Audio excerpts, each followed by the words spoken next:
ஏமா கவலைப்படுத? நம்ம வாழ்க்கையே அணைக்கி போகிற விளக்கு மாதிரி இருக்குன்னு கவலைப்படுதியா? கவலைப்படாதம்மா, உன் விளக்கு அணையாது. ஏசப்பா அணைய விட மாட்டாரு. மங்கி எரியில விளக்க பார்த்து இந்த விளக்கு எரியாது, அணைஞ்சு போகும் அப்படின்னு ஊர் உலகம் சொல்லும். தான் ரத்தத்தையே எண்ணெயா ஊற்றி திரிய தூண்டி விட்டு விளக்க பிரகாசமா எரிய விடுவாருமா. மங்கி எரியில விளக்க ஏசப்பா அணைய விட மாட்டாருமா. பைபிளில் போட்டிருக்குமா, 12 வருஷம் ஒரு பொண்ணு வியாதியா இருந்தா நம்ம விளக்கு அணைஞ்சு போயிடும் அப்படின்னு கவலைப்பட்டான். ஆனால் ஏசப்பா அந்த விளக்க பிரகாசமாக எரிய வச்சாருமா.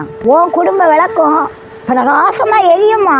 உனக்கு அற்புதம் செய்கிறது ஏசப்பாக்கு லேசான காரியமா. உனக்கு செய்யாம வேற யாருக்குமா செய்ய போறாரு? நீ அவரோட பிள்ளைமா. உரிமையோட ஏசப்பாட்ட கேளுமா. நீ கேட்கறவங்க தான் பெற்றுக்கொள்ள முடியும். உன் குடும்பம் ஊருக்கே வெளிச்சம் கொடுக்க போகுதுமா. உலகத்துக்கே வெளிச்சம்னு ஏசப்பா சொல்லியிருக்காருமா.